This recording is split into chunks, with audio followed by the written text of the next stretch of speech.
Welcome to my YouTube channel Language Legacy. So I am back with another requested video, and in today's video I would be discussing some easy ways to prepare for your upcoming exam of code BEGE 141, that is understanding prose. Okay, so this video is going to be very helpful as it is going to make a very clear picture of this particular topic, and especially if you are an IGNOU student.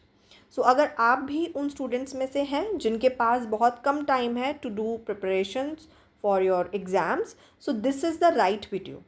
इस video को देखने के बाद आपको बहुत clear image मिल जाएगी कि आपको कैसे इस बुक को कम टाइम में अच्छे से समझकर अपने एग्ज़ाम्स की प्रिपरेशन करनी है. ठीक है, मैं आपको कोई शॉर्टकट नहीं बताऊंगी कि कई बार होता है ना कि आप कोई भी वीडियो रैंडम वीडियो देखते हैं, वहाँ पे आपको कुछ क्वेश्चंस दे दिए और बोल दिया कि इंपॉर्टेंट क्वेश्चन है, ये आप पढ़ के जाइए, एग्ज़ाम में ही आएगा. मुझे लगता है ये सबसे बड़ी रिस्क वाली चीज़ होती है, क्योंकि अगर वो क्वेश्चंस नहीं आए तब आप क्या करेंगे.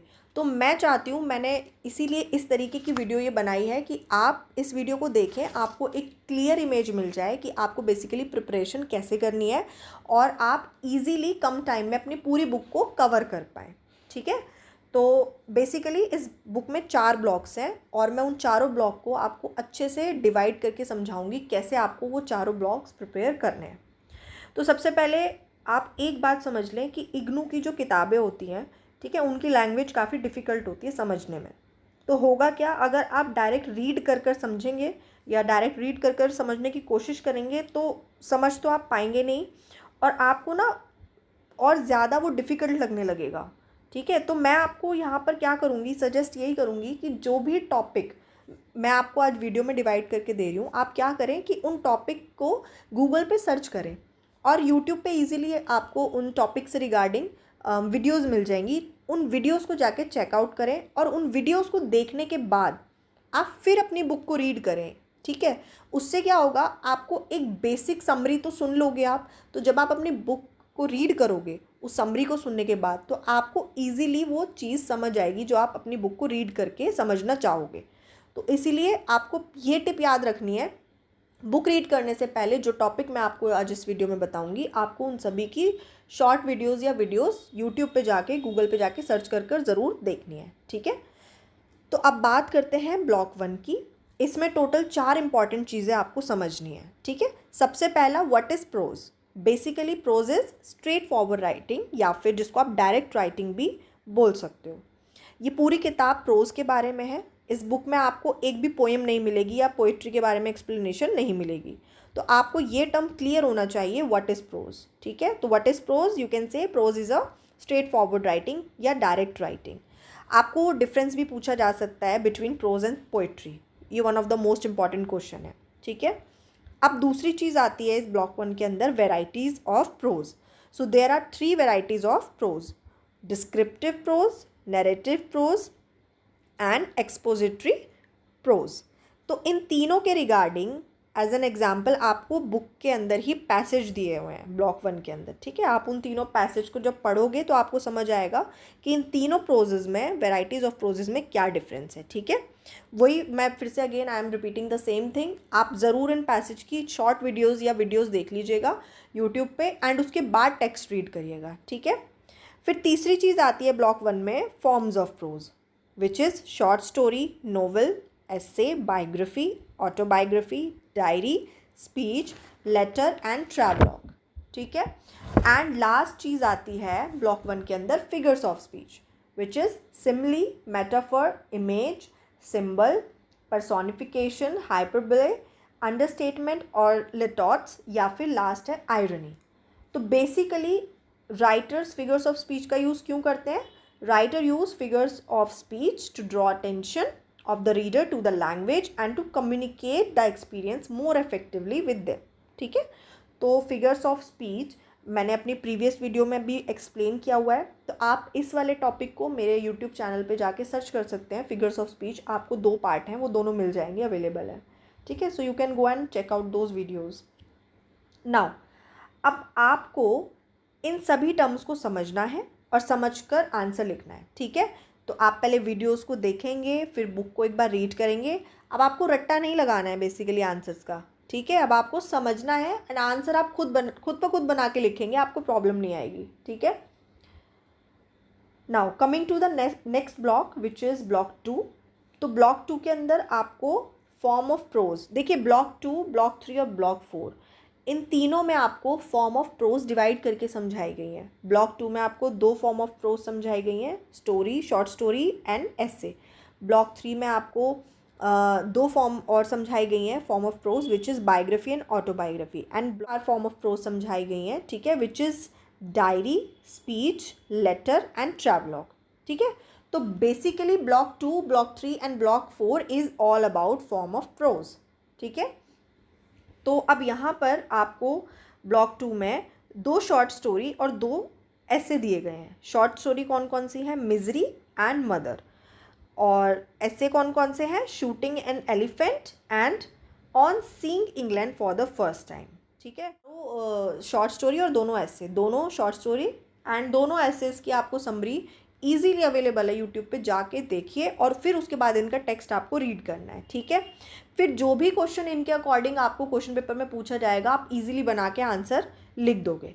अब ब्लॉक 3 में आपको फॉर्म ऑफ प्रोज दिया गया है बायोग्राफी एंड ऑटोबायोग्राफी, ठीक है, जिसमें आपको बायोग्राफी दी हुई है Queen Victoria which was written by Lytton Strachey, and autobiography दी गई है गांधी जी की एंड बर्ट्रेंड रसेल की। एंड लास्ट ब्लॉक यानी ब्लॉक नंबर 4 में आपको एक्सप्लेन किया गया है diary, speech, letter and travelogue, ठीक है, ये भी फॉर्म ऑफ प्रोज है। तो डायरी में आपको दिया गया है the diary of a young girl, speech में आपको दिया गया है माई फाइनल आवर्स, लेटर में आपको दिया गया है the quest of man which was a letter written by Nehru to Indira Gandhi, and travelogue में आपको दिया गया है travels by a lesser line, ठीक है, which was written by Bill Eakin.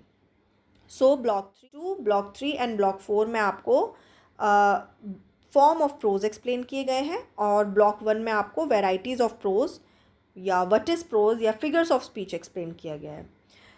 तो यहाँ पर मैं आपको देखिए ऊपर पुराना क्वेश्चन पेपर दिखाकर समझाऊंगी कुछ, तो थोड़ा आप ज़्यादा समझ पाएंगे कि मैं कहना क्या चाह रही हूँ। देखिए सबसे पहली बात तो ये समझिए कि जो आपका क्वेश्चन पेपर है वो आएगा 100 मार्क्स का, ठीक है, और उसमें से कुछ क्वेश्चंस आपके 5 मार्क्स के होंगे, कुछ क्वेश्चन आपके 10 मार्क्स के होंगे और कुछ क्वेश्चन आपके 20 मार्क्स के होंगे, ठीक है। और जो भी क्वेश्चंस आपके अकॉर्डिंग टू द मार्क्स और according to the word limits जो भी है आपको ऊपर दिया गया होगा कि राइट योर आंसर इन इतना वर्ड लिमिट्स, ठीक है।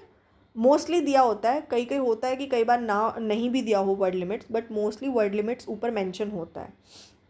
तो देखिए फर्स्ट क्वेश्चन में आप देखिए right short notes on the following, ठीक है। तो आपको यहाँ पे 4 पार्ट दिए गए हैं, difference between prose and poetry. देखिए सबसे पहला क्वेश्चन वही आ गया क्योंकि the book is all about prose, है ना, तो वो आपको आना चाहिए। फिर आ गया नैरेटिव प्रोज, ठीक है, अगर इसको आप समझ जाओगे तो ईजीली बना के अपने आप से आप इसको लिखाओगे। इम्पॉर्टेंस ऑफ फिगरेटिव लैंग्वेज, अभी मैंने आपको समझाया था फिगर्स ऑफ स्पीच क्या होती हैं, रीडर्स के साथ राइटर इजीली कम्युनिकेट कर पाएँ, अपना कनेक्शन कर पाएँ, ठीक है, उनको एक्सप्लेन अच्छे से कर पाएँ, तो इसके लिए वो डिफरेंट डिफरेंट फिगर्स यूज़ करते हैं। एग्जाम्पल, सिमिली, मेटाफर, इमेज, है ना, पर्सोनिफिकेशन, आयरनी एट्सेट्रा। तो आपको ये चीज़ अपनी लैंग्वेज में लिखनी है कि क्यों यूज़ किया जाता है, इम्पॉर्टेंस क्यों है फिगरेटिव लैंग्वेज की, ठीक है। फिर biography as an art form, ठीक है, बायोग्राफी के बारे में आपको बताना है। तो देखिए अब यहाँ सेक्शन 2 में आपको दिया गया है, आपको क्वेश्चन आंसर्स लिखने हैं, ठीक है, 10 mark each. Describe Gandhi ji visit to the Kali temple and the effect it had on him. तो अगेन मैंने आपको इसीलिए बोला कि आप समरी पढ़ो, जब आप समरी पढ़ोगे तो इसमें आपको इस पार्ट के बारे में भी दिया जाएगा कि गांधी जी काली टेम्पल में गए थे और क्या इफ़ेक्ट वहाँ पे विजिट करने का उन पे हुआ था, तो आप इजीली बना के लिख दोगे अपनी लैंग्वेज में, ठीक है।